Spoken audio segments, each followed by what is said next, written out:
நிறைவாழ்வு AG சபை வழங்கும் morning மன்னாவிற்கு உங்களை அன்போடு வரவேற்கிறோம். கர்த்தருடைய பரிசுத்த நாமம் மகிமைப்படுவதாக. இந்த நாளிலே உங்களை சந்திப்பதிலே மிகுந்த சந்தோஷம். உங்களை எல்லாரும் பார்க்கும்போது இப்படி சொல்றாங்களா, தரித்திரம் பிடிச்சவன் அப்படின்னு சொல்லி உங்க வாழ்க்கையில் நடக்கக்கூடிய எல்லா காரியத்தையும் குறிச்சு, சோகமான காரியங்களை குறிச்சு ஆமென் உங்களை பார்த்து இப்படி பேசுறாங்களா?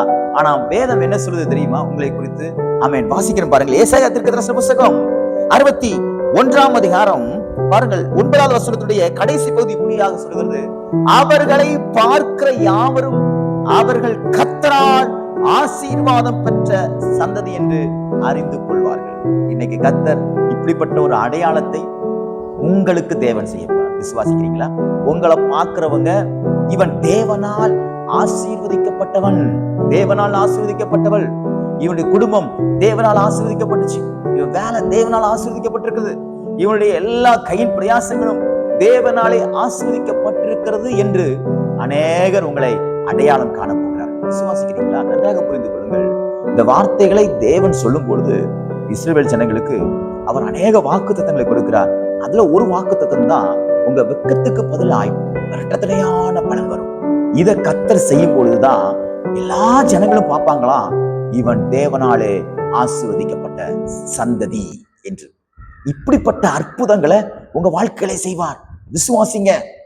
தேவன் உங்களுடைய வாழ்க்கையின் தரத்தை உயர்த்தி, உங்க குடும்பத்துடைய தரத்தை உயர்த்தி, உங்க வேலையில் இருக்கக்கூடிய எல்லா பிரச்சனைகளையும் கர்த்தர் மாற்றி ஒரு ஆசீர்வதிக்கப்பட்ட சந்ததியாய், ஒரு ஆசீர்வதிக்கப்பட்ட குடும்பமாய் தேவன் மாற்றுவார். நீங்க படிக்கிற இடத்துல நீங்க ஆசீர்வதிக்கப்பட்ட பிள்ளைகளா இருப்பீங்க. எனக்கு நல்ல ஞாபகம் இருக்கிறது, நான் 11th படிக்கும் போது இங்கிலீஷ்ல கம்மியான மார்க் எடுத்துட்டேன்.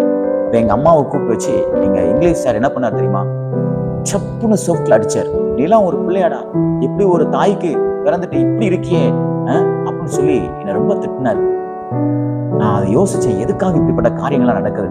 ஆனால் அதே என் கை, எந்த கை என் கன்னத்தில் அறைந்ததோ அதே சார் அவருடைய வாயினால நான் 12th முடிச்சுட்டு வெளியே வரும்போது வரக்கூடிய ஃப்ரெஷ் கேண்டிடேட்டுக்கு, 12வது படிக்கக்கூடிய பசங்களுக்கு என்ன முன் உதாரணமா வச்சார். இப்படிப்பட்ட ஒருவன் இருந்தான். நான் அவனை 14வது படிக்கும்போது அவனை அடிச்சேன். ஆனா 12வது படிச்சவன் வெளியே போகும்போது அவன் ஒரு தரத்தை பதிவு பண்ணிட்டு போனான். அவனை போல நீங்களும் படிங்கன்னு சொன்னார். இதுதாங்க ஆசீர்வதிக்கப்பட்ட சந்ததிக்கு அடையாளம். தேவன் உங்க வெட்கத்துக்கு பதிலான இரட்டத்தனையான பதிலை இப்படி செஞ்சு, உங்களுக்கு அற்புதங்களுக்கு மேல அற்புதங்களை செஞ்சு, நீங்க தேவனால ஆசீர்வதிக்கப்பட்ட ஜனம் என்று உங்களுக்கு வெளிப்படுத்துவாராக. இந்த நாள் தேவன் உங்களை அடையாளப்படுத்துகிற நாளாய், உங்கள் அவமானத்துக்கும் உங்கள் நிந்தைகளுக்கும் உங்கள் வேதனைக்கும் இன்றைக்கு விடை கிடைக்கிற நாளாக எல்லாருடைய கண்களுக்கு முன்பாகவும் தேவன் அற்புதங்களை செய்து எல்லாருடைய நாவிலிருந்தும் இந்த வார்த்தையை சொல்ல வைப்பாராக. இவன் தேவனால் ஆசீர்வதிக்கப்பட்ட சந்ததி என்று இந்த நாள் ஒரு ஆசீர்வாதமான நாளாக தேவன் மாற்றி வைப்பாராக. God bless you.